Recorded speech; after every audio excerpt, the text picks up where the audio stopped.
Asteroid of fear.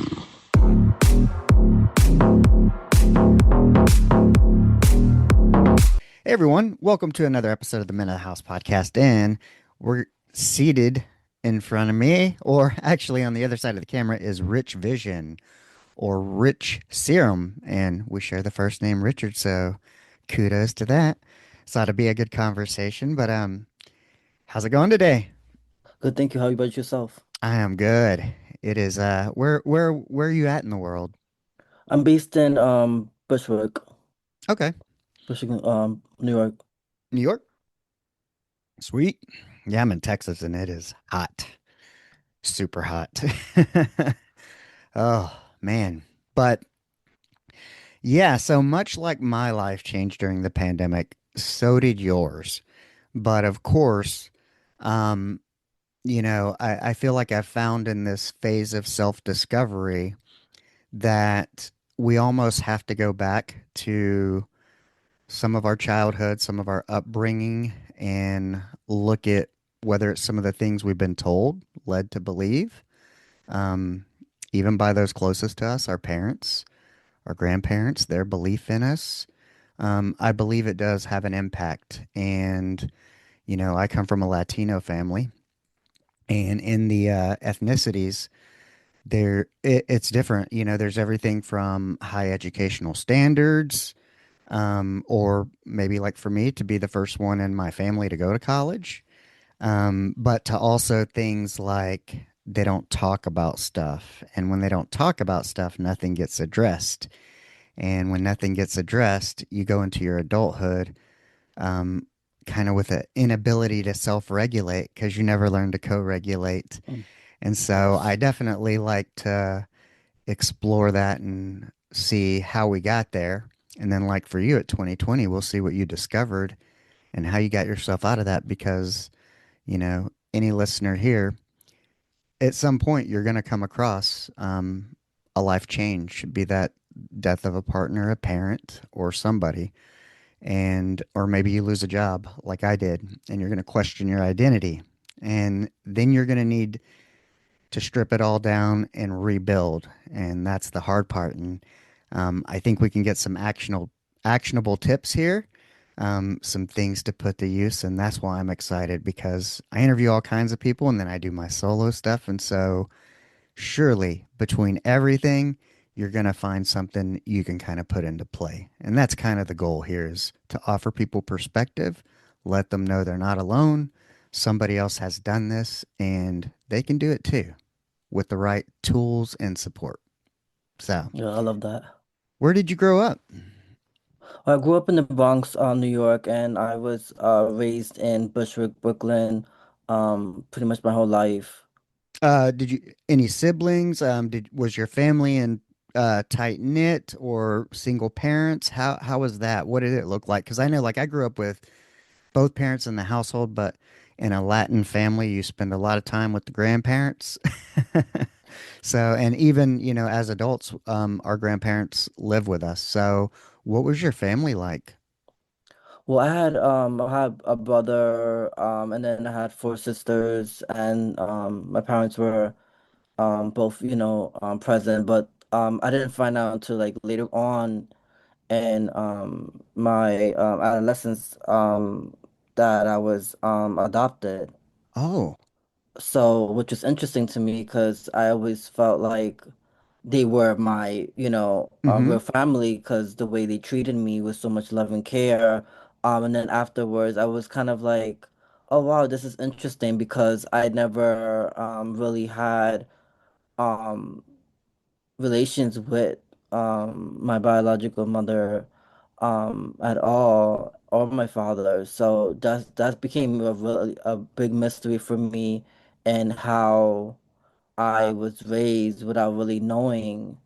Pretty much a lot of my background was such a mystery to me still to this day. I don't really know as much as I'd like. So it's still unsettling in a lot of ways, but also a blessing to know that I was still under a lot of compassion, care, and love, which I definitely My wife is adopted, and all my brother-in-laws. So the whole family. And so I can empathize with that. Um, to know how old were you when you were told that you were adopted?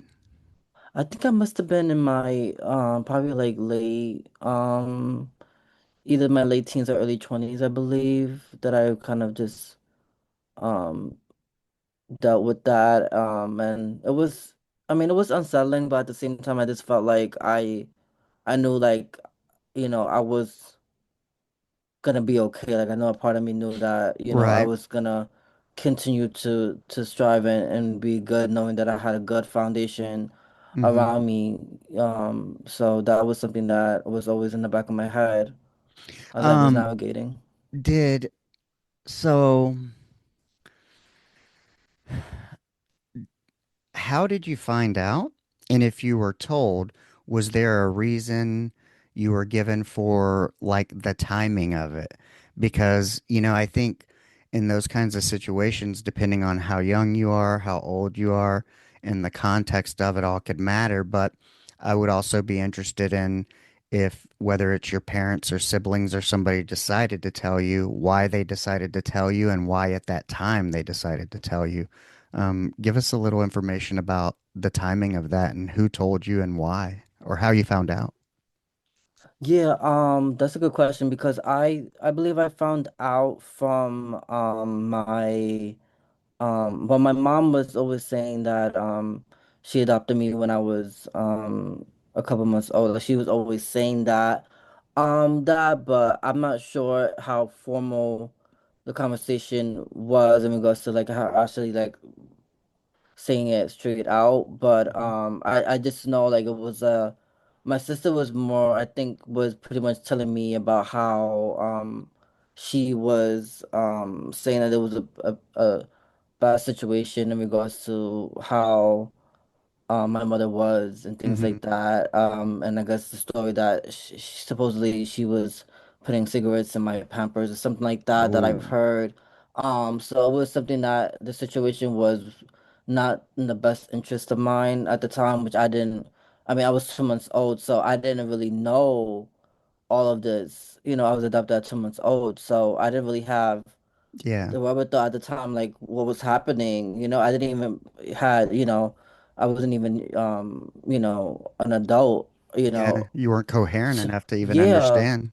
Yeah. what was happening. So I kind of just lived my whole life with the whole mystery of like who were my real parents, thinking that they were my real parents. And not that I was ashamed of it. It's just like I still had a longing for wanting to know, who they were and kind of like, what the situation was, and their voices to voice out their opinions of what happened so that I Oh, can have yeah. more clarity in my life about what was the real reason. Because I think hearing it from somebody else's mouth, like it's easier to like come to conclusions and jump to conclusions from me if it's mom saying it, of why she did it for me to adopt me, but exactly different from someone who actually did adopt me versus the biological. Two different narratives, and Yeah. it's cool to just know what the facts were, and I think it will bring me a lot more like I guess a Closure. sense of ease. Yeah, Yeah. like a yeah. Well, a way of going, do you ever have the thought of, I mean, if you were able to have this conversation and you asked and they were like, um, it could very easily be something as simple as, hey, I was young, I was 14 or 15, and I had no way to care for you. And my parents didn't want me to have this child. And so I gave you up to a loving, caring family. Or have you thought if, they straight up told you, like, well, we didn't want you. Um, I know that would make you feel, but you would still have the benefit of having had the family you had. And that's the hard part kind of about wanting to know and that closure is that, you know, do you ever would you ever be concerned that the truth would hurt more than it would be healing or give you closure? Yeah, I actually thought about that too. Because it is still unsettling. It is a bit confusing, that dynamic of like what could have happened if, things were differently, worked out differently. And I just always thought like it would feel more hurtful to know that if she wasn't feeling she was fit, to take care of Yeah, me, that would be something that I feel like is real depending on her situation. But at the same time, if it was something like she doesn't want me, then I think it would definitely hurt me to yeah, know that for sure. But then at the same time, I just kind of will have like a sense of like, well, at least I know. But then yeah, sometimes it's like things in life that I know for a fact, it still tends to linger. yeah, yeah. That's kind of the thing, like I don't know. I mean, um, I get it, like from my wife, and I don't ever push her around this topic or subject, because I want to say I don't know if her and her brother at one point in time either contacted, did or didn't, or kind of a way of just looking at it of like, you know what? That was their choice. I'm grateful for the family that got me and kind of, I'm going to live my life knowing this and my allegiance here, and I'm not going to let why they didn't want me, why they gave me up, impact me and carry it forward. They Yes. did it. And because they did it, the actions show what the words can't, you know? Mm-hmm. And Absolutely. what good would it do? And but I can tell you too, that's one of the other reasons, my mother, or I mean my wife is the kind of mother she is because Mm-hmm. she doesn't have that attachment to her biological mother, and so her the way she feels about her kids, it's super, um you know it she has something that she never had as a little girl and she's Mm. able to have, and that's fulfilling to her, and I think that kind of maybe fills that space of that wondering, but Yeah. did that so what did you when you were coming up and growing up, what did you want to be, and kind of when you graduated, how did you come into the world of whether it be work or education, or what were you kind of doing in high school, and what kind of plans did you have after high school?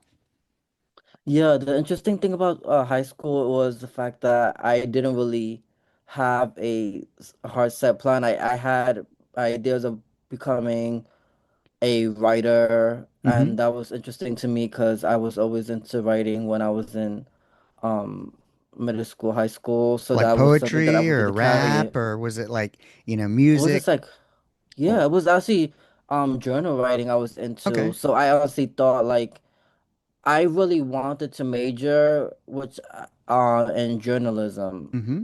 That was so I took liberal arts when I first got out of high school, and I thought that was pretty much the path for me. I was assuming that, and then all of a sudden I just started to, music entered up my world, and it's kind of like this flipped the script on me, and I started getting into poetry. Um, and all of a sudden, like I was just like, wait a minute, this whole different avenue just came, and I just felt the need to like, I don't know, to not succumb to just one Yeah. particular lane, and pretty much I was able to still infuse the writing with my music and with my poetry, which I feel like is a good blend. Anyways, so I felt like it worked out in my favor, um, How did fortunately, you and discover that though? Was it like through a class? Because like I took creative writing yeah. in Mhm. college, and when I was doing my first 2 years at Palm Beach Community College, I was like, okay, like I'm gonna get my basics, but I want to take some stuff that I'm interested in. I took like art appreciation, music appreciation, but creative writing and literature, and literature became one of those things that I enjoyed doing even in when I went into my third and fourth year, kind of as my time Mm. outside of my stuff. But creative writing was one of those classes that I really enjoyed. So how did you discover that maybe was it a particular class? Was it a person? Was it something like you wrote that somebody else read and they're like, oh, maybe you really have a knack for this, or how about trying it this way? What was that discovery like for you?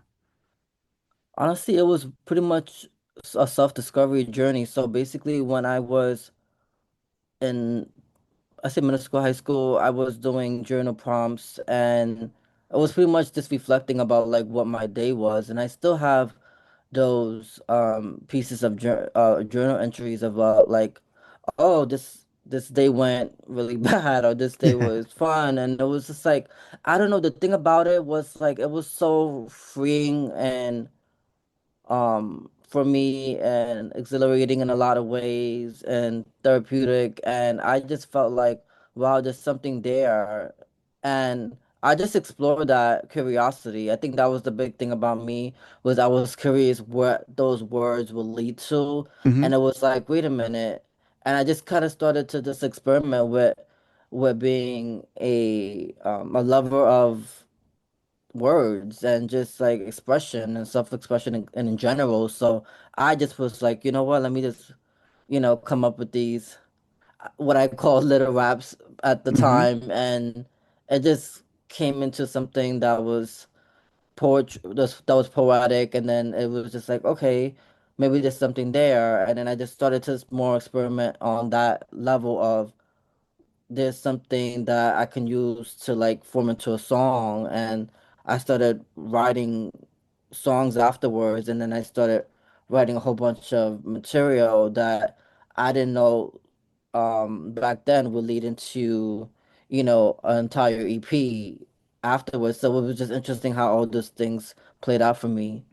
When did so you've talked about the writing part of it, and kind of that self-discovery and thinking journalism, but learning that maybe you have a knack for that. Where does the music piece come in of, did you play any instruments in a junior high or high school? Did you mess around with drum machines? Did you have friends maybe?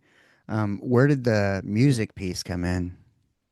I had actually, I really came from, I think it was just like, I don't know, I think at the time I was just like, I don't know if it was because I wanted to like do something that was, I don't know, maybe cool. Cause for some reason, like I can't really pinpoint like what it was, but like there was something about music that was like the same thing as journaling, was so like, oh my goodness, like I can actually put this to a beat and Mm. rap over it. So I mean, I was listening to like at the time like a whole bunch of like gangster rap, so that really influenced a lot of my earlier writings. So and then I was like, oh wow, this is interesting. But I didn't know it was me trying to fill a certain void Mm-hmm. at the time of like maybe wanting to like fit in or wanting to be validated or something maybe that I didn't really know. And I just was like, I'm just gonna put this out there. I mean later on, but it was just like, I don't know, I felt like it was something that I always tried to cover up, because I actually took only a few classes. Like I did take drums, Mm-hmm. um and then I also took choir. So I had a little bit of music, I guess musicality stuff, because I learned in school, but then I kind of just like put my head straight and then started just diving into this like the rap stuff. But I loved being able to do both, and then I ended up taking piano later on. So I was just definitely exploring curiosity back then, just figuring out, hey, if somebody else can do it, I can do it too. Wow. Yeah, that is, and that's the thing is, um, how old are you? If you I'm don't mind me, 33. 33? Okay. Yeah, I'm 49. And so like I think about the iterations of like when I was in my 20s and kind of the how the process it was to whether it's mess with music or anything because I mean we had like I had a 4-track recorder and we would set up in our apartment and, hook up mics and, put drum beats on the keyboard. Because I think in the mid 90s, I don't even know if they had drum machines, but you could kind of do it on the keyboard, you know? Yeah. And so it was just such a different time. And that's kind of why I find it interesting is um, as the world evolves and the technology evolves, like your access points into it change, and also like that ability and how it influences you and kind of helps you launch. And so, yeah, that's pretty cool. It's interesting um, to kind of learn that piece. But um, did you, so when did you actually start kind of putting the pieces together, whether it was like the music, the words, and everything? And um, you said you feel the love for it, you become the lover of words. You don't know that you're seeking this, but it makes sense, Yes. learning you're adopted. I need to find my place and where I fit in, Mm, because I don't necessarily, I mean, I have people, but they're not my people by blood. mm, And yeah. so, how did that when did you start recording, or how did that come in? Did you do any like open mics? Have you done any like were you doing any live poetry readings? Because I know like you have coffee shops and open mics and different stuff like that, and in New York you have access to a Yes. ton of that. I live in a small Texas town and it's hard to find live music, period. um so what was that looking like for you? Interestingly enough, I started when I was 17. And it's funny because a lot of people really don't believe that I started that young because I never really put myself out there. So I was pretty much hiding Mm-hmm. my musical talent at the time. I just kind of was just like something that I did on the low. Nobody really knew I was doing it. I would post some stuff on like I think it was like Facebook and stuff at the Mm-hmm. time. But I think that was later on when I felt comfortable. It was in my 20s. I really launched my first project when it was about 20, I want to say probably 2013, I believe. I launched my first project. It was definitely yeah, definitely. Yeah, my first EP I launched in like 2015 or so. And that was when I really cut my feet on like my teeth on actually recording songs and figuring that out because I went to a studio that was local to me, and then my sisters was telling me about it because I didn't really know anything about studio stuff. I Right. was a newbie in the game, and she was like, well, this is studio here. My son is taking vocal lessons and stuff like that. And I'm like, okay, cool. So I ended up going to that studio to take vocal lessons, and then I ended up being able to go to because the studio was pretty much in that um area where the vocal lessons were being held. So I was doing both, and I met with the engineer, and he and I have recorded my first project that I have released online at the time. So that was pretty much my first big break of like getting my music pretty much to the masses. But before then, I was in a college called Institute of Audio Research. Okay. When I jumped out of uh the city tech, I had went to this audio engineering school afterwards to pursue my musical endeavors, which that was a whole thing because my mom at the time was like not for it. They She was never just are. like, no, she was like, it's not It's not happening. practical. Yes, and that's the thing. So her and I will get into these big I heated still go through that arguments, with a and it was podcast. like, yeah, and I was just like, how am I gonna convince? She's like very hard as a rock, like anything can't come to go through her. So it's like I was like, man, I was like, how am I gonna convince her that I want to go to this school?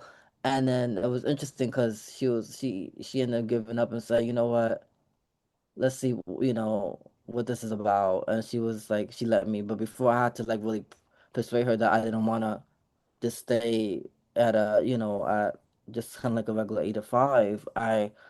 And it wasn't until I got accolades that she started to like believe like okay that he's actually serious about his music career. Like he's putting himself out there. He's getting all these accolades and getting himself out there in the public eye. So after I went to the school, I finished up the school afterwards, and I actually used the studio that was there. So it was that time where actually recorded about two. I think it was like my first two official singles Mm-hmm. before I started to branch into putting out like a whole full EP. But before I just had put a couple songs out to test the waters to see how they would do, and then after that, people were like, "Wait a minute, this is pretty good."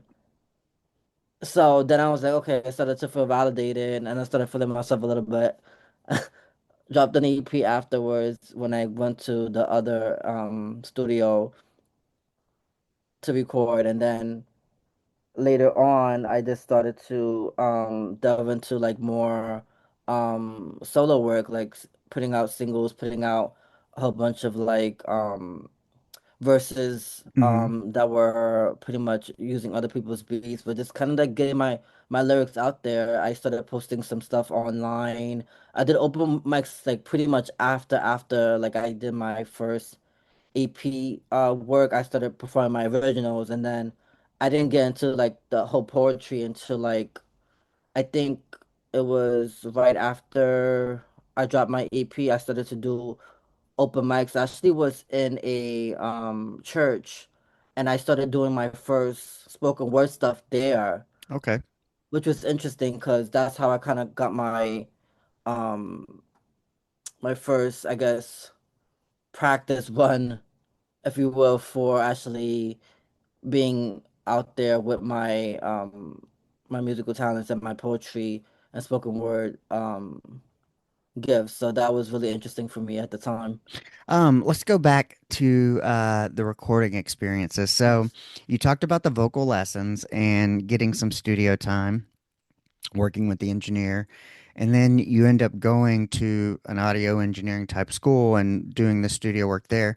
What were how like comparing the where you were and the levels, how were the sessions different? And um having gone to the school, what did you like learn that you took into the next sessions that kind of helped it improve? And did it change your view any? And how did it, how was that like your first time recording versus like after you go to school and then you start getting some more in the game? How was that?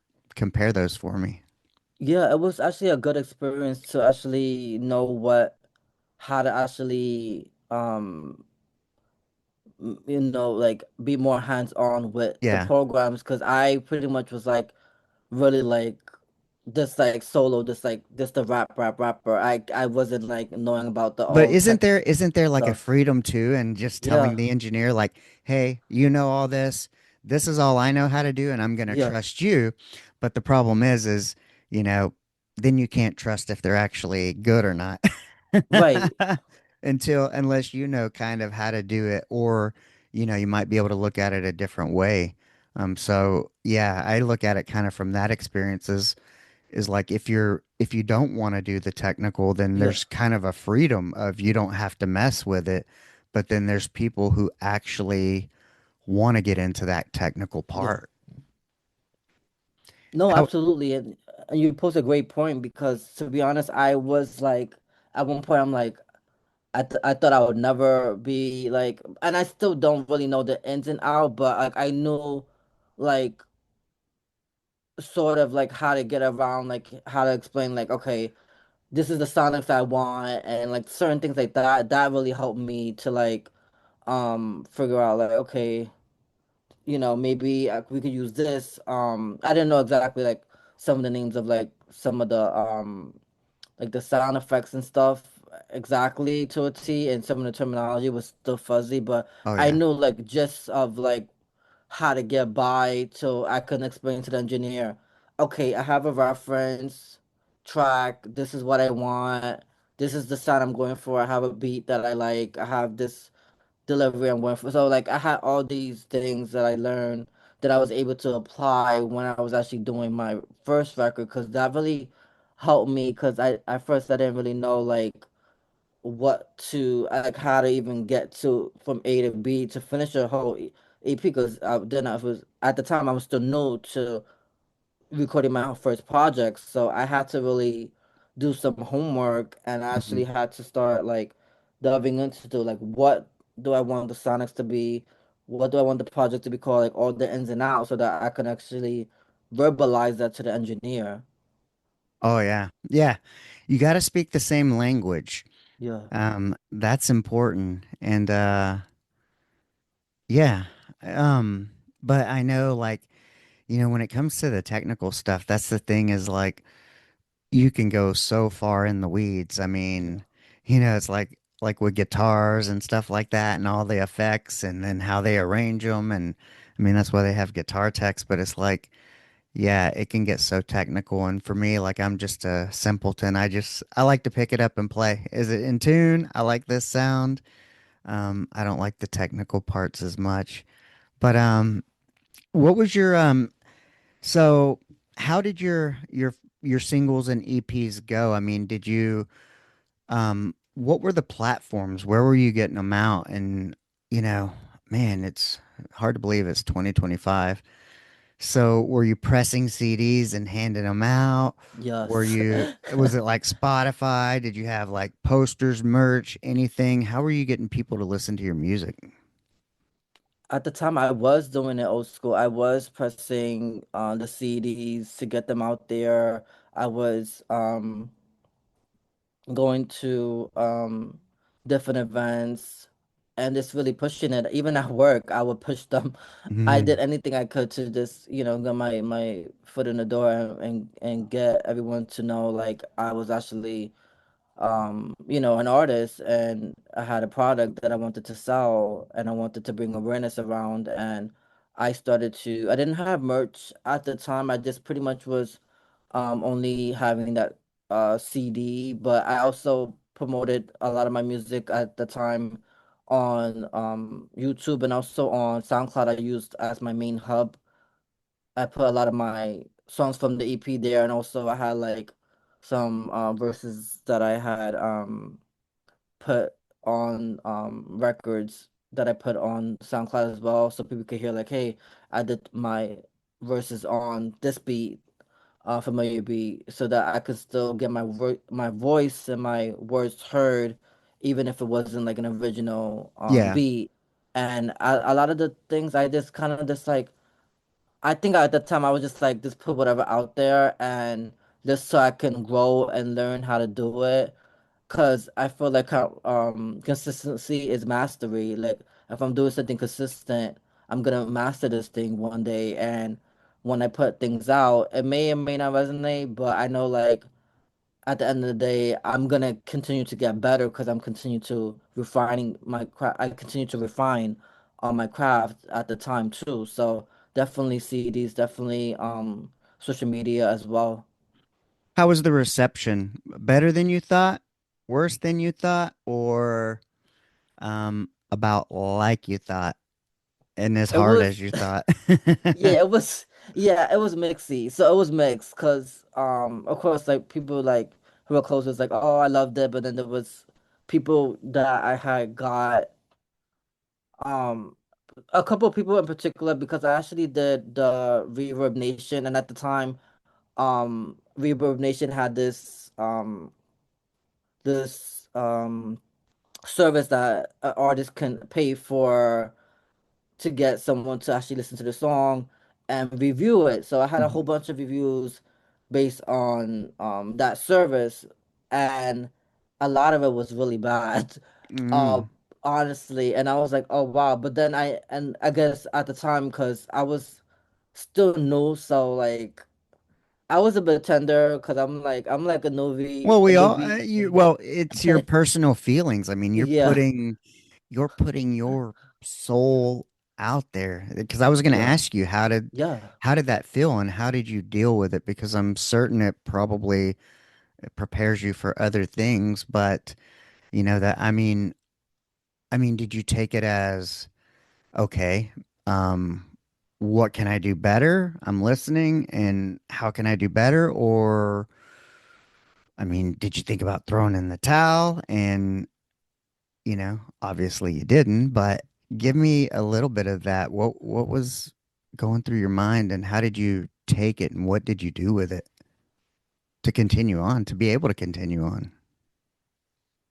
That's a great question. I was distraught because I didn't know at the time, like, I put my stuff out there because I was thinking, like, at the time, I had a bit of an ego Hmm. on me, so I just thought, like, oh, my shit was good. I didn't think that, excuse my French, I didn't think, like, my music was bad, and I was Right. confident.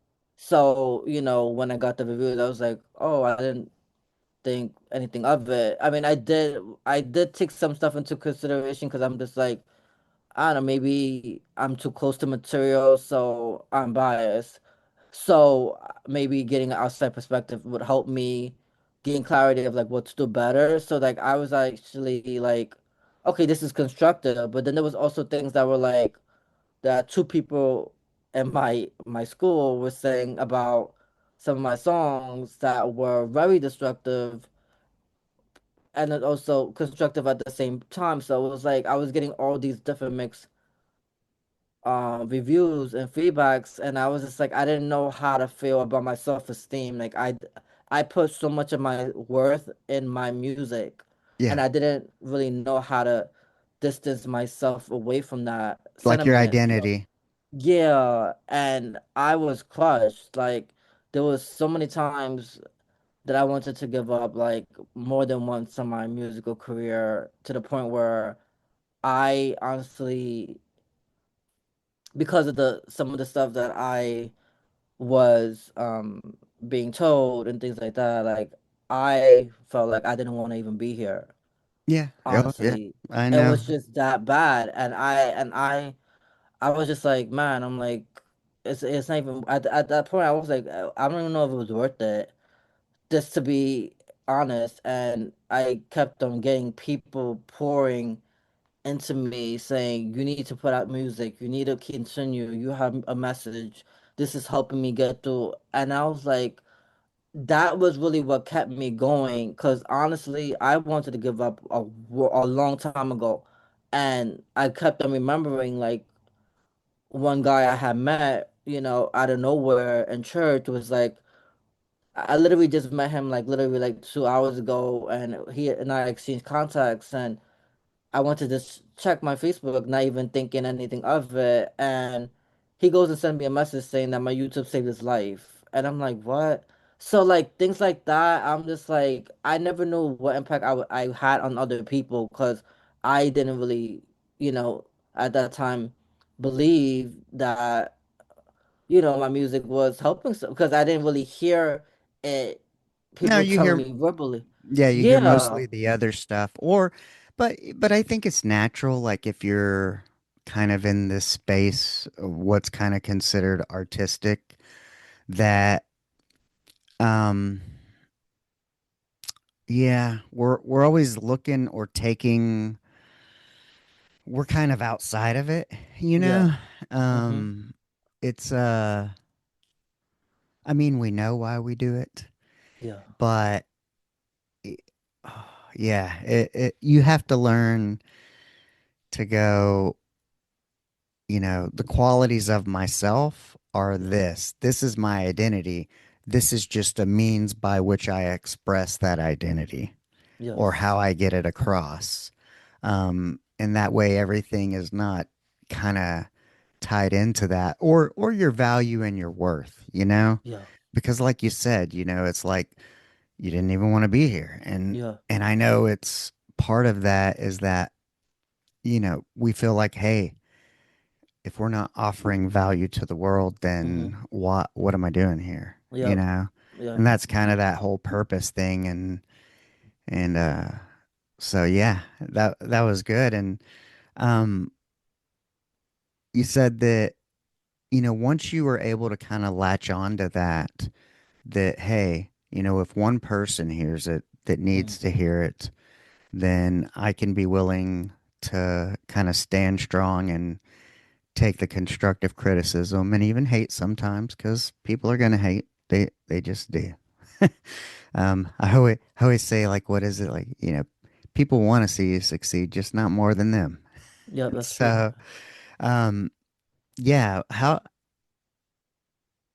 did that change for you, and how did you start to see things different, and how did that impact whether it's your process of, your process and intention of writing? Because when you have that doubt from constructive criticism, that can impact how you let it out, how you let the flow out, Mm-hmm. what comes out Yeah. of you.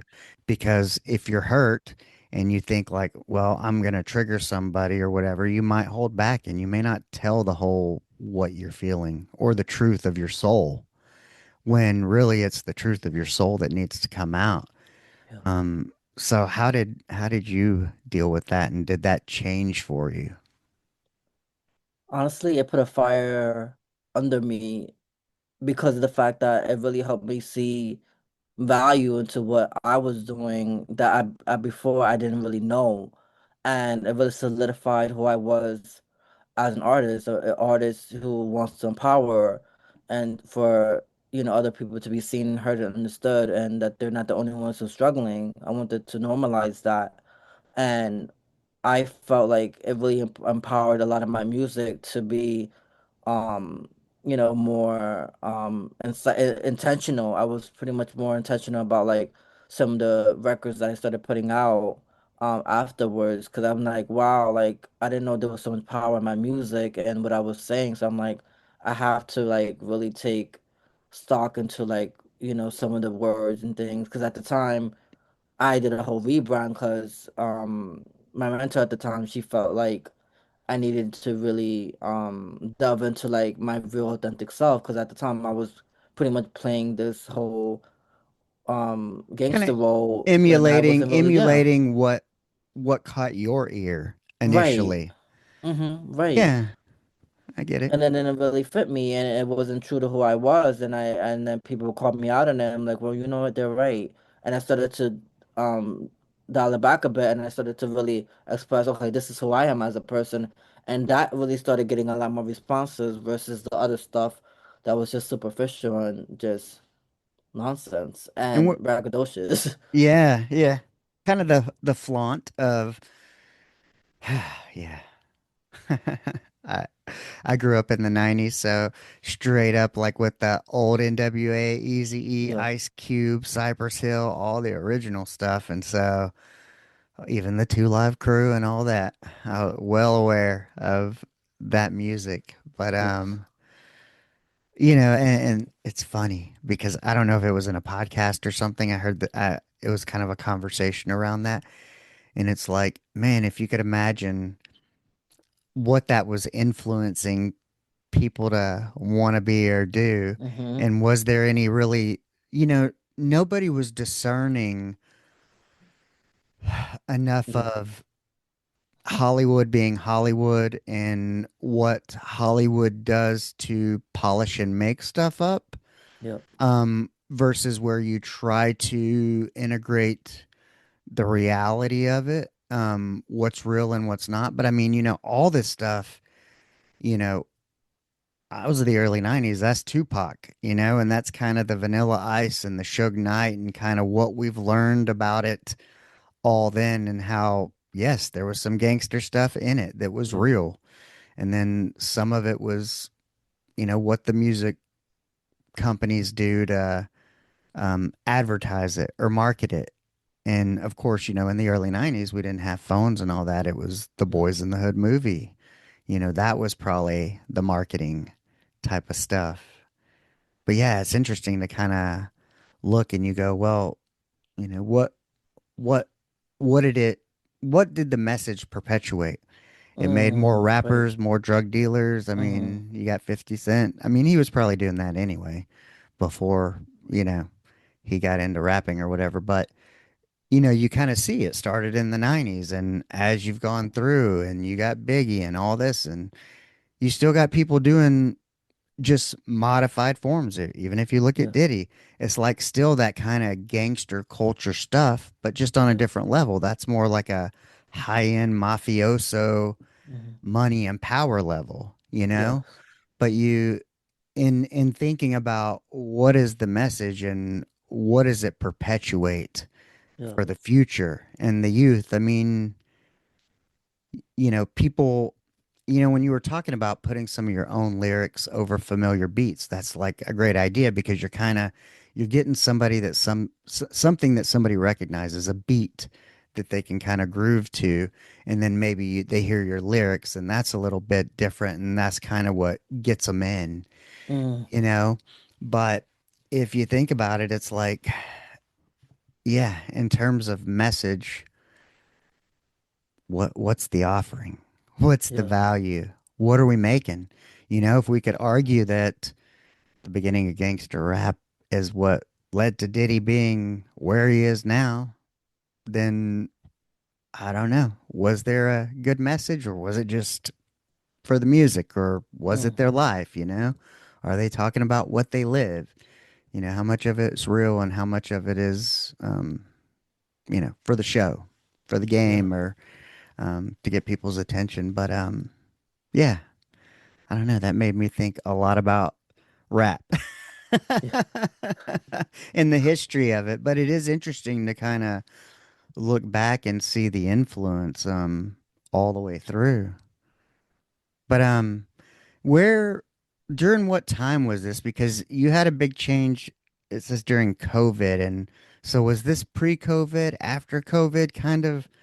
What was this time, and how was COVID significant to you? I mean, it was significant to everyone. I think everybody probably has a COVID story. Yeah. But what they did with it, did it do something? I think you and I are sitting in front of each other because it did something positive for us, even Yeah. though there was probably some real pain involved.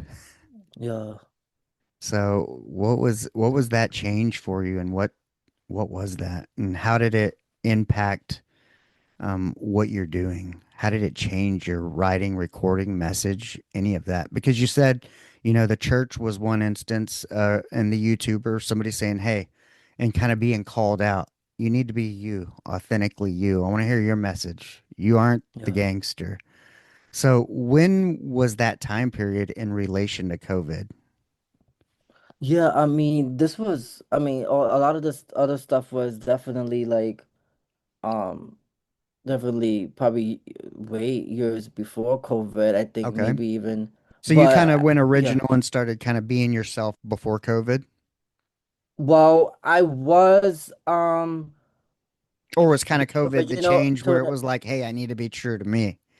Is well, it that was, where? yeah, it definitely was during, yeah, definitely, pre-COVID, because I was taking a music class, about, I would say, like, probably like now 5 years ago or so, that really helped me realize that, like, and my mentor at the time, she helped me realize that, like, my story is important. And then Mhm. the pandemic was very symbolic of, like, my renewal of, like, this is who I am. Like, the whole brand of, like, Rich Vision is to, like, really enrich the lives of others with my music. And it also, during the time, her and I had a falling out that involved mental abuse, and I personally had to, like, keep my distance from her because it was really to the point where I contemplated suicide after her and I had a Is bad this your outing. music? You said your music teacher? Or Yeah, it's the one that was helping me with the whole rebrand, and things like and that. She and what poured was the into me. class you were taking? Just It out of was a curiosity. songwriting class. Okay, it was a songwriting class. Yeah, it was a songwriting class that she taught Do online you? virtually. I know if it's you mentioned mental abuse. Um, Yeah. what if you're comfortable talking about Yeah. it? Because Yeah, sure. what were the signs? This is the part that because I don't know. I think some of us, if we're kind of people pleasers, and I think sometimes, I mean, what we do. for a living to please others, validation, Yeah. partially. We don't recognize when we need to shut the window when a damn intruder's trying to come in Yeah. to our mind. And I just want to know what it looked like for you because people listening to this, they need to be able to pick up on it. And that way they don't have it because feeling suicidal ideations is not fun. Yeah. So, yeah, let's talk about that a little bit. What Okay. were some of the signs and how did it go on? And how did you recognize it and say, I can't, other Well, than the suicide? yeah. Yeah. Honestly, one of my friends that was in the same class, she really, so the whole preface of this is like my friend was the one who helped me realize what mental abuse was because I didn't even know Oh. that was a thing. So like she she told me basically like the teacher was mentally abusing her, and she showed me a video about narcissism on YouTube. Like she and I have watched it over Zoom, and she was like, "Oh, you need to watch this with me. Like this is what she's doing to you," not knowing this. And I was like, "Okay." And then I was just like, "It was called Your Reality," and we watched this movie, and I'm just like, "Wow!" And I'm just like, she was literally like, she would literally like put me down. Like she would say like all these condescending things of like, oh, like, she would be like, oh, well, she would kind of like talk highly of me, and then under the same breath, she's like, well, I'm not your mother, I'm not your God. So like those Mm. little things that I thought was like, what did that come from? And she, her and I had a conversation one morning when I called her because I was really depressed, and she gave me this kind of like, well, why did you call me at so early in the morning? It's not professional. You should have sent me an email. That was Mm. really the sign that, wait a minute. And then prior, she was like, she don't care what time I call her or reach out to her. She wants to make sure that I'm okay. So it's like 1 minute she's saying one thing to Mm-hmm. me, and the next thing you know, she's doubling back.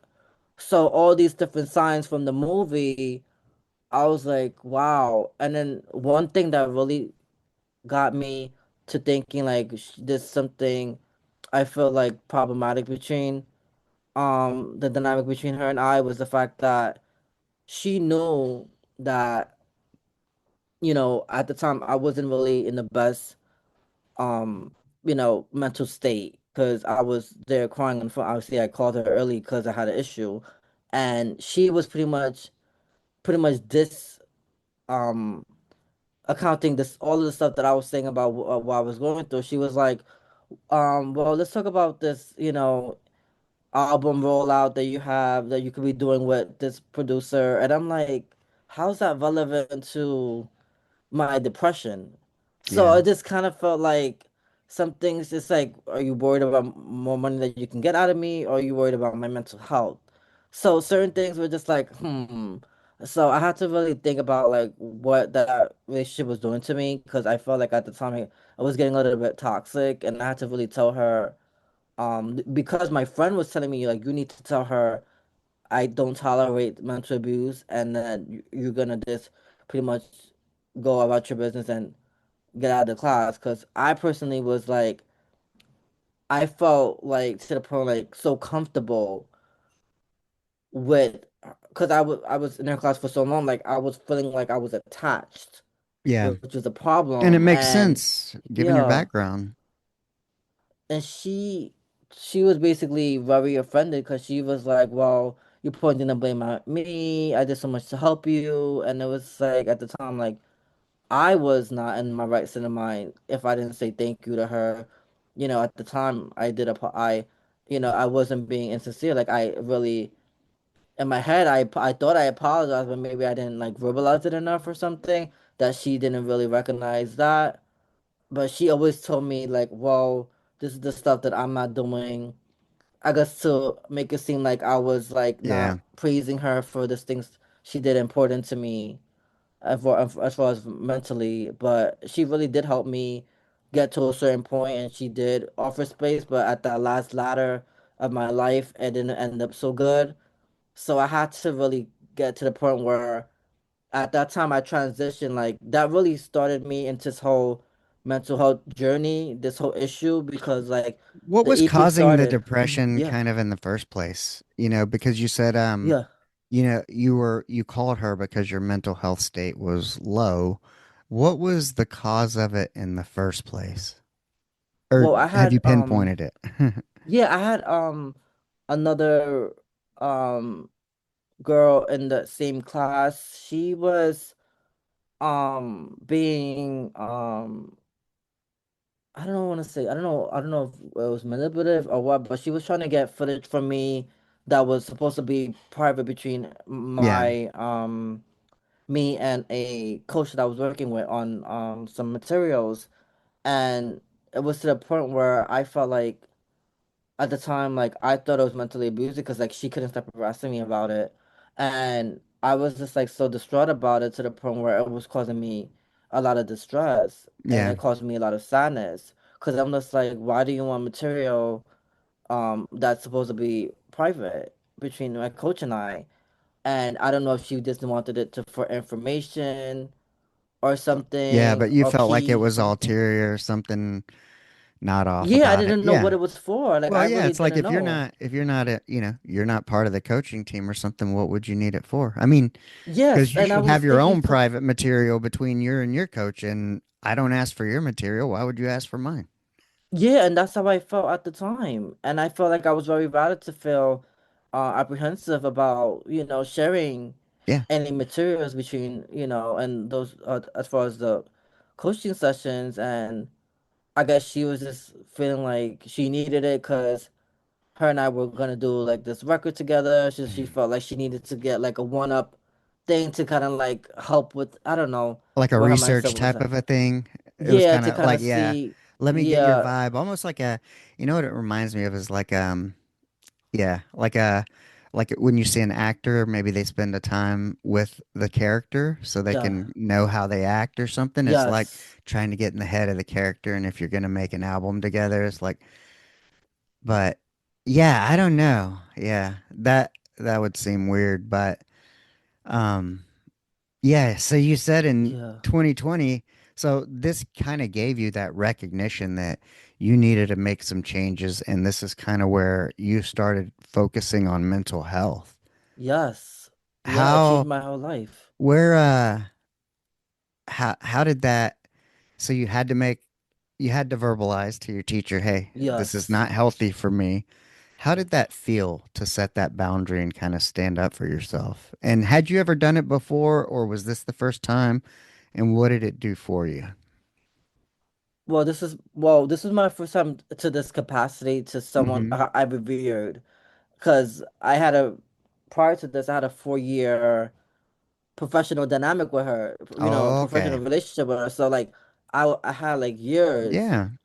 So like it was maybe I think at the time apparent that I would be a little bit attached to the dynamic her and I had, and then I was honestly nervous and I was still unsettled because at the time I didn't want to do it. My friend was telling me I need to do it. Like it was a necessity because she didn't want to see me going down like this, Yeah. and she was pretty much advocating on my behalf with the videos, with all the stuff she was sending me behind the scenes. So like when I spoke to her directly over Zoom, I was scared as heck. I was like, man, like I don't know how to tell her this. And the thing about it is like she my friend was like, you need to write a letter and you just need to say it. So I did the letter, even though I was nervous about doing it, I still did it and I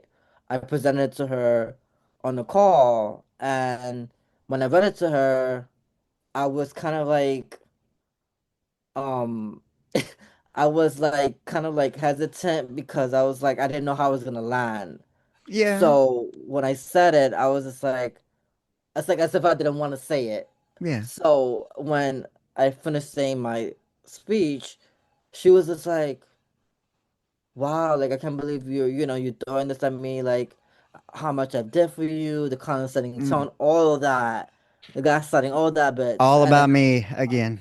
yeah, so it was like interesting because I was like, and then after that, I kind of felt very liberated because I really knew that I had finally put my like a stake in the ground, so to speak, and said, hey, like I need to finally advocate for myself just as much as my friend is advocating for me. Hmm. So I said it straight up. I'm like, wait, I will not tolerate mental abuse from you, and that's it. And although she gave me a lot of pushback, I still respect the fact that I still stood up for myself, and I'm grateful that I did because it really helped me realize that okay, I am worthy of being stood up for, and that really helped inspire the book I wrote called From Victor to Victor, Transforming Trauma into Triumph. That whole started this whole journey of like, I need to speak about this because it's important to know, for other people to know that they don't have to live with a victim's mentality. They can transform into a victor once they put the steps in motion and say, hey, I will not tolerate this from anyone, and start to develop more time for healing and self development and doing more inner work to know that they are worthy of being victorious of whatever circumstances and trauma that they've encountered. You know what I just thought of? I'm my own worst critic is I have to go, I'm not going to take this from myself. Like that Mm, self boundary, that negative yeah, self talk that you get when you're mm, kind of a people pleasing yeah, perfectionist, you know? Um, absolutely. for me, sometimes it's not about others, it's about that inner part of me that's like, Mm, that, you know, your shadow self or whatever they call it. It's, not a good friend to me. And yeah, yeah, that's the person I need to say, no, you're worthy and you kick rocks. Get away from me. yeah. But so you did this, you read the letter, you took the stand. What switches here in terms of you got the book. So did did you automatically start off writing? Did you go back to old like journals and you're like, did the idea come kind of like, hey, I'm worthy? How did it, I know it manifested in a book, but Yeah. how else did it manifest? Like, did you continue on with music? When did the book idea come along and how was that process? Yes, no, that's actually a great question because I was honestly surprised that the book took about 3 years for me to, from inception to completion, after the fact that I had this dynamic with my mentor at the time, for me to process what happened and to heal, because I was still healing through that journey, still figuring out things, still processing what happened through therapy and getting the help that I deserved at the time because I was in critical a mental, even though I wasn't diagnosed, but mentally I was distraught and I had my moments of, of depression. And when I was writing it, I was still thinking about like all the things I've learned within that dynamic, and also going back to some of the stuff from the past of like some of the cyberbullying stuff that I incurred, and some of the other self-worth issues that I had in the past that was creeping up for me at the time. And I would watch all these videos about victimhood at the same time I was writing the book. So all these different things and perspectives started really giving me father for the book because it really helped me develop a more expansive book, not just about the mental bits, but all encompassing my whole journey, from Hmm. pretty much when I first kind of like started to even to now. You mentioned therapy. When now did you start that after this? Had you already been in therapy? Um, Yeah, actually, I started therapy after the situation that I had with the because it really brought so much things to how was yeah, because how was fruition. that? A lot of people like so I started therapy last week and yeah, so I'm curious to get your take on, like what it's like to you recognize that, hey, maybe I need this. How was your experience finding it? Because I think, as men, sometimes it's hard for us to just do it and admit to Yeah, it is. ourselves Yeah, and it is. take the step, because I've been thinking about this for months, but I just haven't. It's like you're waiting for the perfect time, and Yeah, finally something happens, and you're like, I probably could have avoided that had I been in therapy much longer ago. yeah. So yeah, how was getting into therapy and making that decision? What were the feelings around it? Were you afraid of therapy? Were you afraid of what other people might thought? I mean, it's way more mainstream than it Yeah. is a long time ago. Yeah, absolutely. I was unsettled about getting a therapy because at the time I wanted people to see me as someone who was all put together. Like I wanted to paint the false narrative that I was a strong, I was a Hmm. strong human being. I was a strong man, and there was a few instances where, um, especially one, um, that was during the pandemic that I actually attempted in front of my sister, and at the time, I think it was that was when I was like, wait a minute, I need to really go back to therapy because that really started a lot of things mentally for me. Like I can't believe like my purpose. Like I just almost threw it out the window because I was just in my head about not and going back to all the stuff from the old trauma that I hasn't healed from. You're not worthy. You're not gonna amount to nothing in the music industry. Not even getting past all that trauma and healing from that. That stuff started resurfacing in the pandemic. So like I was like, I need to get back into therapy because I had so many. I had to jump around different therapists because the first therapist I had issues with the first time because there was she was pretty much late most of the time, and I was like, I can't just do that. I can't deal with someone who's not, Yeah. tactful. I just personally had to like, and then she made it seem like I was a high standard person. I'm like, no, you need to be on time. So that was kind of Isn't like that the like a icing on, requirement for most things from fucking grade school to right, everything? right, and it's Your like profession? I'm like, okay, I just found it hilarious, and then I'm like, okay. I had the second one, and then things, and she was actually good, and then she had so much on her plate and things transitioning through life and I guess schooling and things, having to take exams. So then I had to kind of like switch to so I was this is like my third therapist now. So I was on along the journey. I was like learning a lot about myself, and at the Hmm. time, navigating as hard as it was, feeling like I had to start over. Yeah. So that was a struggle, having to start over with somebody different. And then at the same time, I was grateful that my second therapist gave notes to the third one. So like she kind of was like picking off where she left off kind of.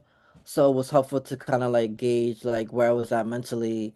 And I'm just grateful because it really helped me realize that that I do have purpose and value in this world, and it really helped me realize that I'm not alone in my struggles and the things that I go through, are universal, and that I deserve to get the help. And it really helped normalize a lot of the things that I was going through, like some of the past stuff. And I'm really getting to a point where I am more solidified in my I guess masculinity. Regardless if I cry or not, everything is healing. So like for me, I'm just learning that it's okay not to be okay, but it's also okay Yeah. to get someone to pour into me when I couldn't pour into myself. Um, hold on a second. Um, Hold on. I gotta send a text once.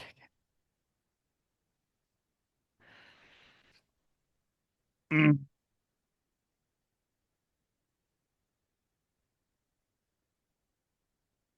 Okay. Um, was the so you mentioned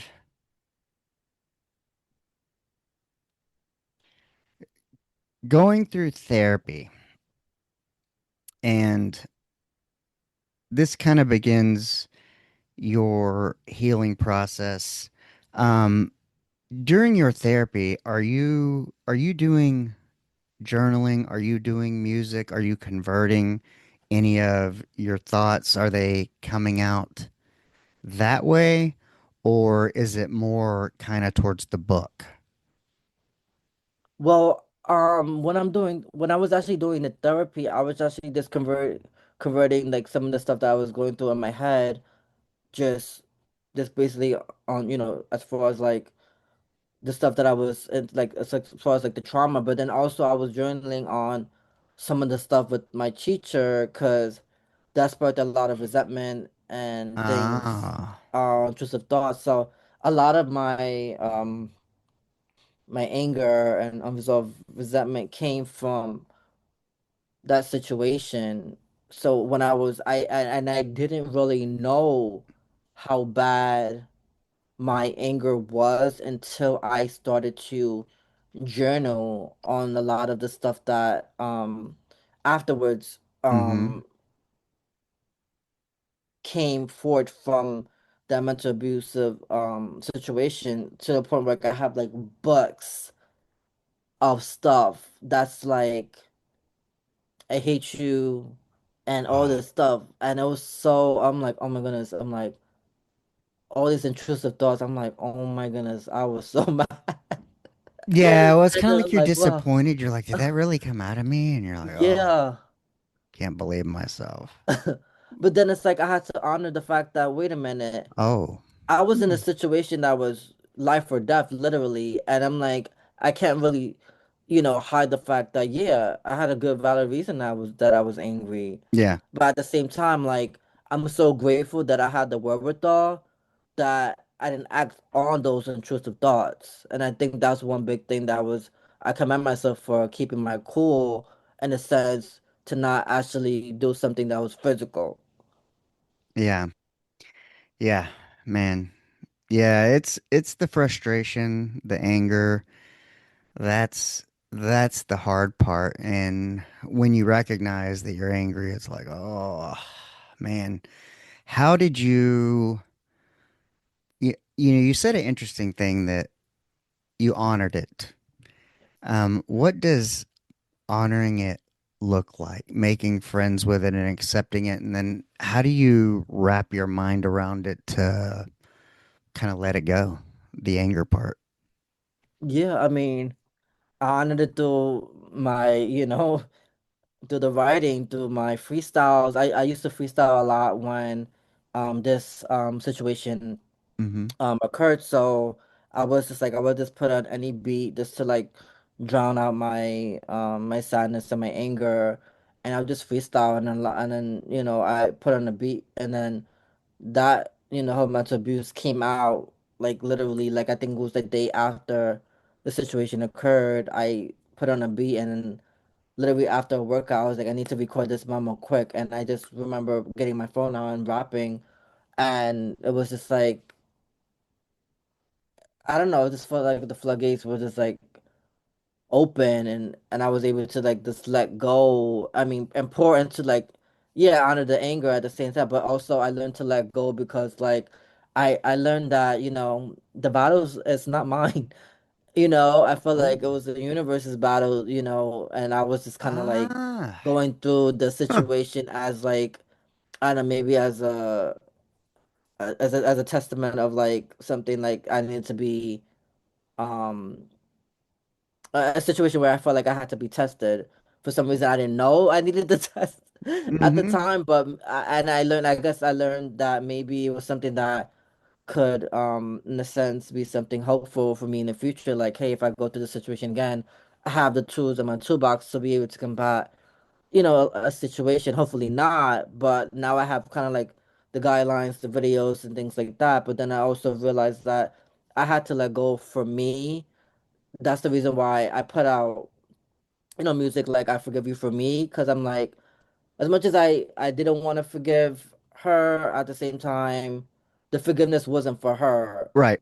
It was just for my own well-being, and I didn't know that until after the fact that I started to meditate and do this inner work and read the books and read all these self-care books and all these videos that my friend was showing me and I was as I was writing my book and it was like all these things, even in the book I talk about forgiveness and how I was able to heal and pretty much like let go of the reins because I just felt like at the end of the day, like if I continue to hold on to this anger, I'm just gonna be miserable. And she's living her life, Hmm. maybe her best life, I don't know, but I'm here, They crying in always my are. bed, distraught, Yeah. So it's like, yeah, You're like, why do I have to be the one that cares so much? You know? Sometimes I wish my give up was broken, you know? Because some people have a pretty damn easy time like stepping all over you, being inconsiderate, and just whatever benefits them, you know? yeah, It's it's hard when you spend a lot of your life on one side of the equation. mm, And then, of course, the moment you begin to set boundaries, all of a sudden, now you're a problem. yes, that When you're was no interesting. longer agreeable, it's like, well, what's wrong with you? Who are Yep, you? Well, just because you've walked over me the past X number of years and I'm tired of it, you know, now that it no longer benefits you, um, I'm a, I'm a issue. yes, Um, So, what was the process like of writing the book? Is it self-published? Did you yeah, work with someone? Or was it, because I know somebody's told me once, like, I've considered writing a book, but kind of how was that process? Because deciding to write it, getting started, where did you look? But you journal, as do I. yeah, And I think people who journal daily definitely it's easier to write. yes. That's so true. This book was something that was self-published and I'm grateful that it was self-published and I'm actually um also grateful that I had, you know, one of my mentor which really inspired the book and I'm grateful for the situation and also grateful for Steve Ryan who was the other author that I read his book poetry book and it really inspired me to like know that wait my words have power like I some of his stories that he wrote about in regards to his mental health really helped me realize that as much as someone looks all put together, they're not always that put together. And I was here judging a book by its cover, but then I also realized that I can't really do that. So I honestly started to write basically based on just all the journal entries that I had, and I also wrote based on like how I was feeling at the time, and I did a lot of the stuff pretty much on my own. I think there was only just like one poem that I had someone polished, but other than that, a lot of it was just kind of like And how did you how I come up felt at with the the time. name Yeah, and the chapters and organization of it? Like, how did yeah. you decide what would go into it?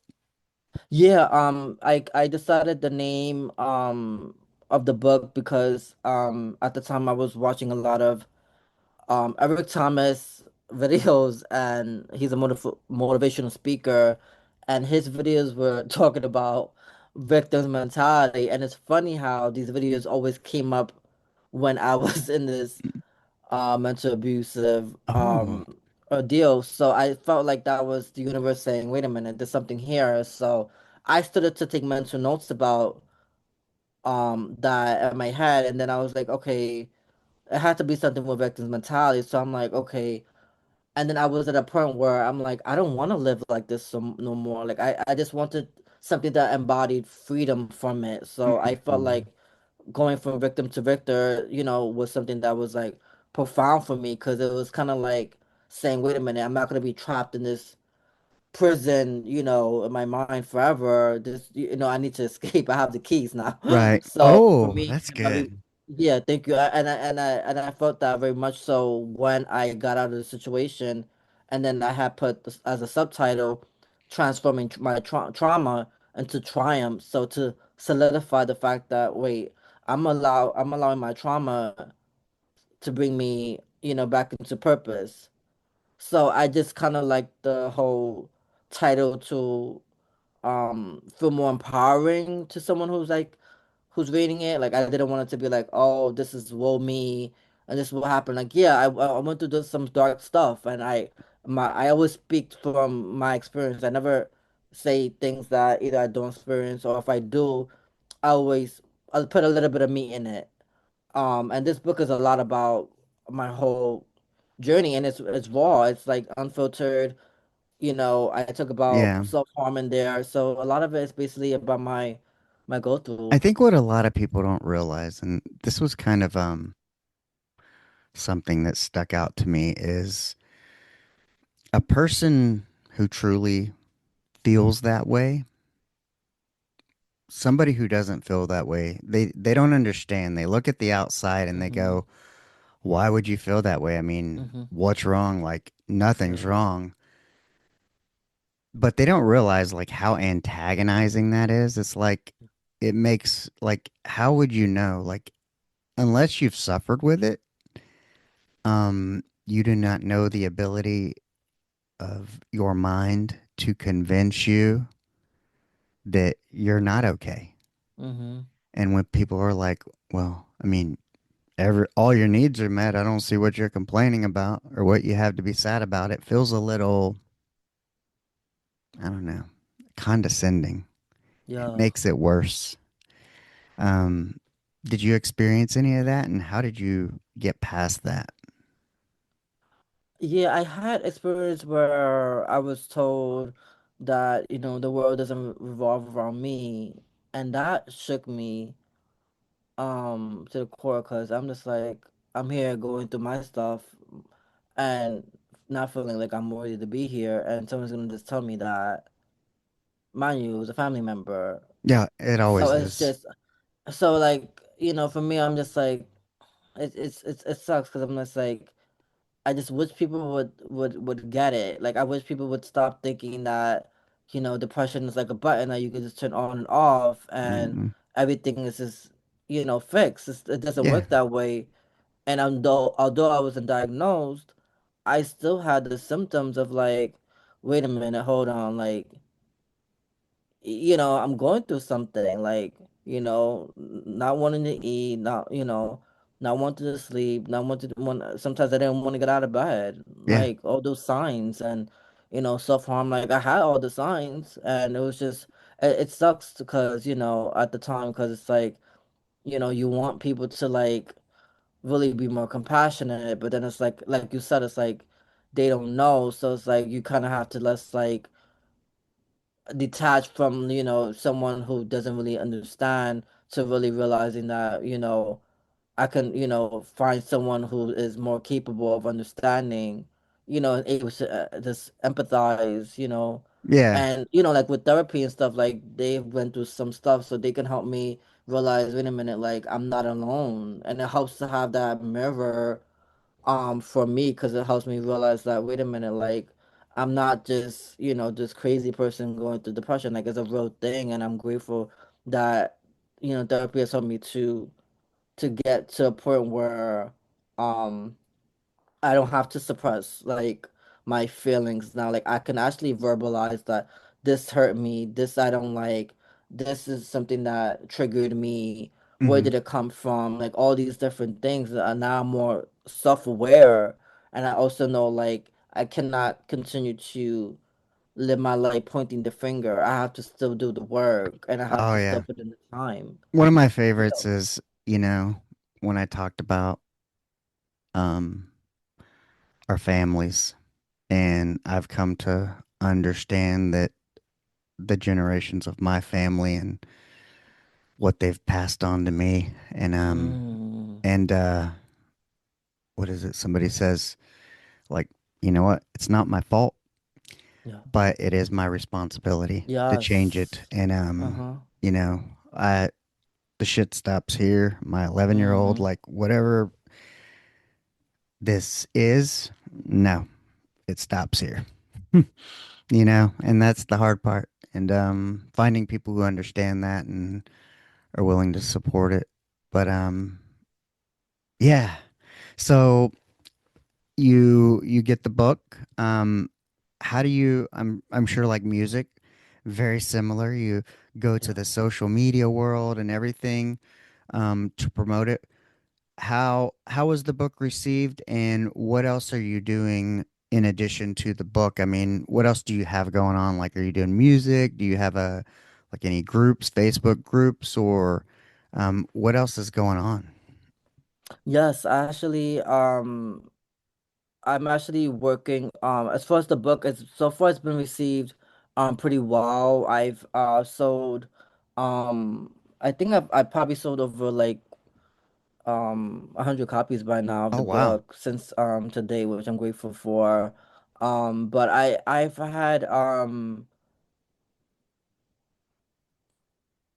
good luck actually getting it out there in the public eye via spoken word events Oh and yeah. things like that to the my music community. So I've been, sometimes I have like a solo gig and I'll sell a couple books there. So I've been really just doing more like physical books. Mm-hmm. Every now and then people will order it on the website and I'll mail it out to them. So I have other mediums that people can still support if they don't see me, in person or if they live far. And I also now I've been working on finding um spaces where I can actually have it on the store. So I have two stores that were interested in my book. So there was a consignment offers that I had signed so that I can at least have more visibility for my book because Mm-hmm. it's as a new author it's always Oh yeah. tough to just start out and get more eyeballs Shoot, on my in this book. in this day and age in Yeah, this world, it's hard to get attention and in yeah, it yeah, yeah, in the world, period. I mean, that's why people yeah, do crazy stuff and there's clickbait. yeah, How has your music yeah, changed yeah, as a result of kind of the therapy, the book? How has that changed and what is that looking like now? Because you mentioned that, sometimes you'll sell some books at live events. Are you yeah, doing music? Are you doing poetry? Are you out there live? Are you working in the studio more, or helping others? yeah. How's the music side going? The music side is still pretty I'm pretty consistent. I've been doing at least two songs per month. I stopped pretty much. I think the last month I recorded two singles, and this month I'm not recording any singles, but I'm also still working on songs to get ready for my upcoming releases. So I have like still music in the can ready to release, but I've been more doing more I have a couple live gigs that I do every now and then. I'm working Hmm. on getting back on the radar with that. Still looking at more poetry stuff so that I can at least get my book more awareness on my book to know for people to know like hey I'm actually a poet too. So I mean that's the thing about it. It's like You do it's so much music, you got sides a to me. book, you got poetry. It's like Yeah, you're just like it's a more lot of to like a wordsmith. If it yeah, has to do with words, you're there. yeah. So it's just yeah, I'm always and actually one of my friends had a event which was amazing, which was last month. I was able to, promote my book and she had me as one of the featured authors and I was able to like it was like a panel event at this lounge, which is cool. So I was able to actually speak about my book, which I don't necessarily get to do Yeah. at live gigs because it's like very like okay, you got your 5 minute set, and then you kind of plug yourself, and and that's it. You go. So I do take advantage when I have longer time to speak about either my book or just so people could know like what it is about, what went into it, what inspired it, like why people should care. I have resources in the book too, hotline numbers and different mental health organizations that if people need help, they can always call, tap in, email. Like I just want the book to be accessible to everyone to know that, that they can get the help. And that's pretty much my mission is to help empower other people to finally take the keys back. What's been the most so as a result of taking that stand and all this and kind of coming to realize and understand this about yourself, what has been one of the most impactful things for you on a personal level Mm. that you never would have imagined happening, let's say 10 years ago when you were recording that first or releasing your first stuff and thinking music was going to take you one way? But now you're here having gone through a lot of different things. What's something that's happened that you never would have thought in a million years, but has been good as a result of this?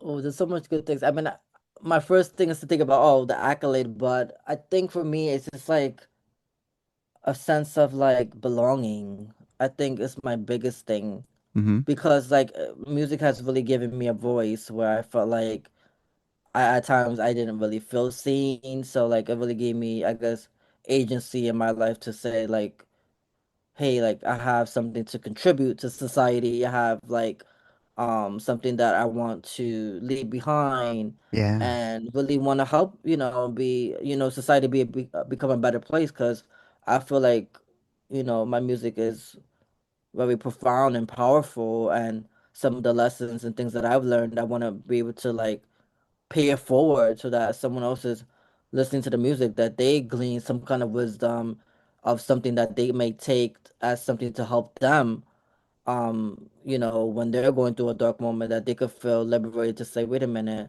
I have something that I can navigate, this through because I heard someone else navigate that same space. So why can't I navigate it as well? So that was pretty much for me. It's this sense of belonging and also, um, sense of, I guess, community because I met so much beautiful people in the community, like unbelievable, like pouring into me. Like there was sometimes people come out after a show and say, this song really touched me, and I'm so grateful. Like you're speaking about mental health, like all these things. Like I never would imagine like all these people like saying all these positive things in my music because all the time when I was thinking like all these other negative things took more precedence in my life, I didn't really know that years later on, like there was gonna be a lot more people who felt more strongly, and more and had a positive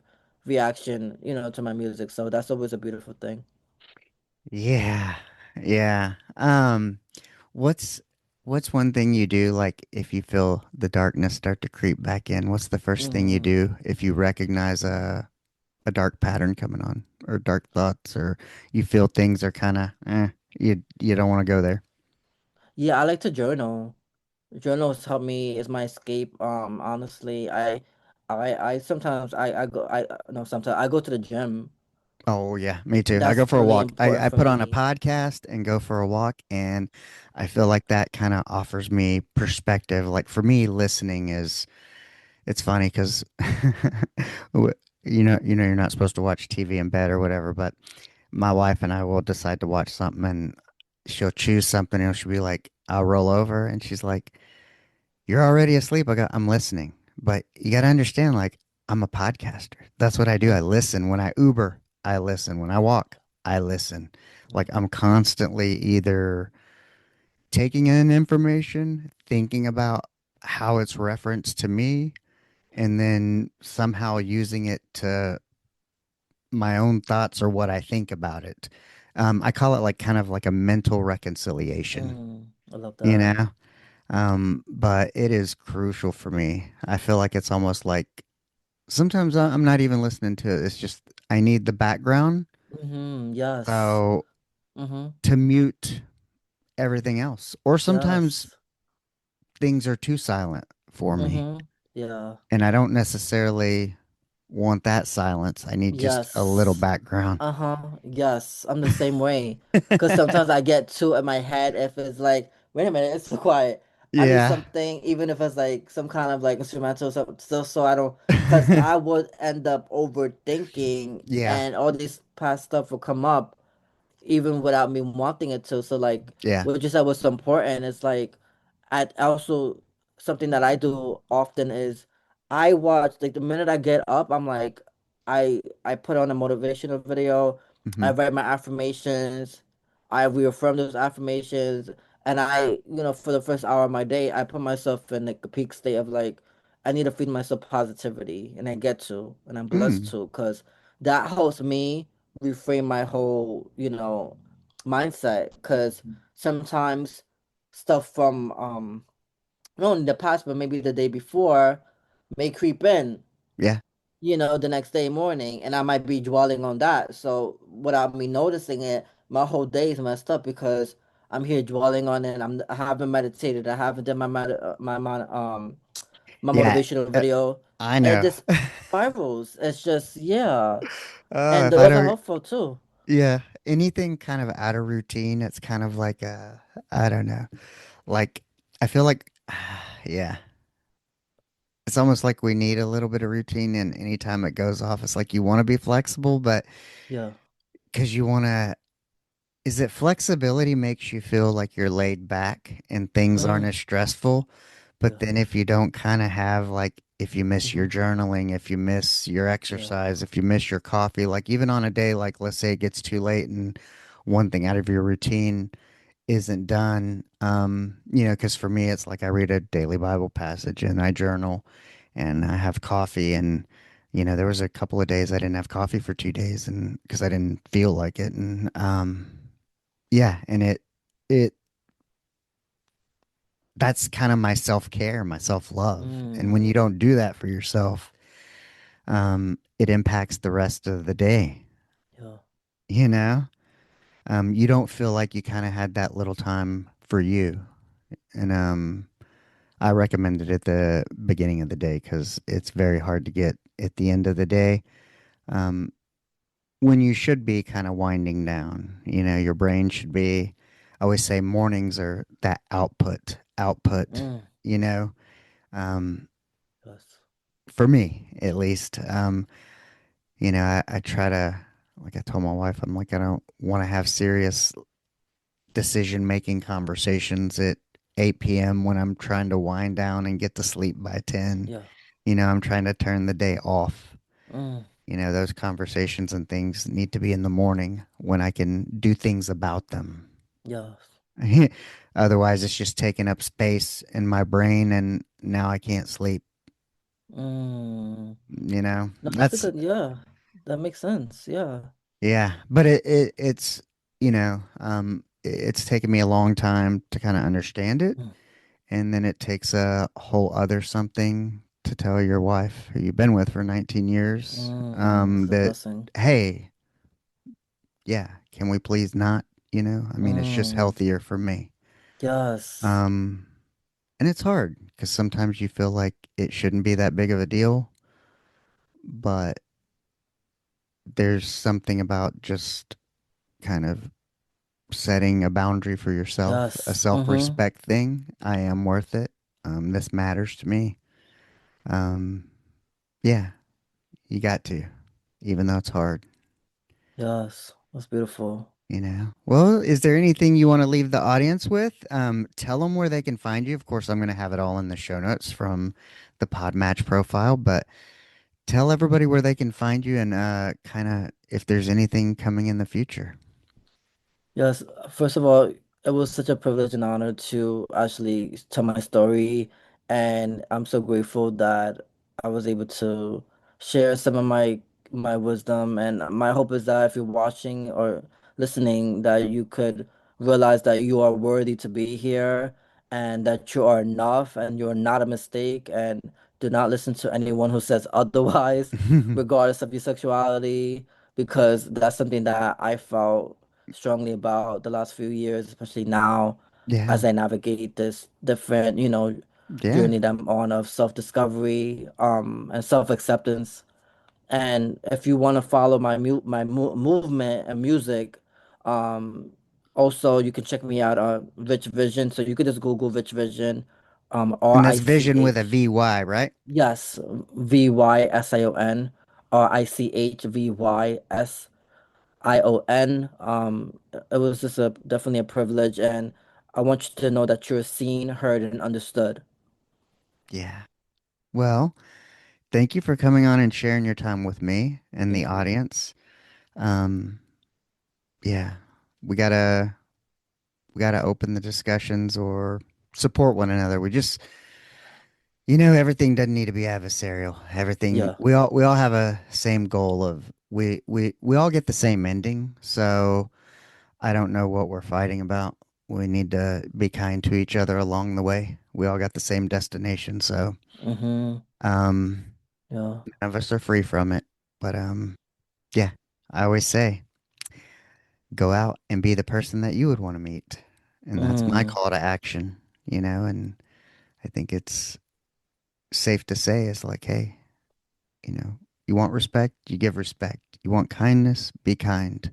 Yeah. Um, Understand that regardless of our sexuality, our skin color, whatever, we all want to love and be loved. And we're just trying to do our best every day. Mm. And life is hard, Yeah. and we make it harder on ourselves. And especially if you realize how our pasts contribute to what goes on in our head.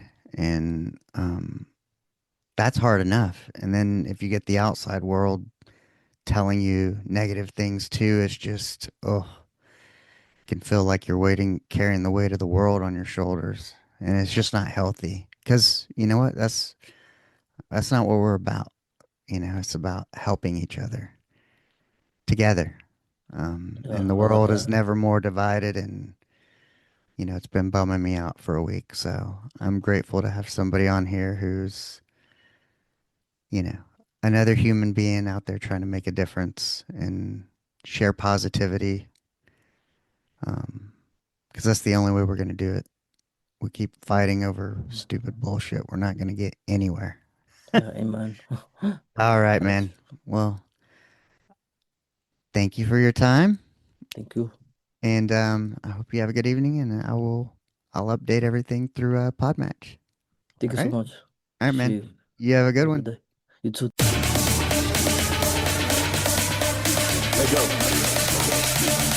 Asteroid of fear.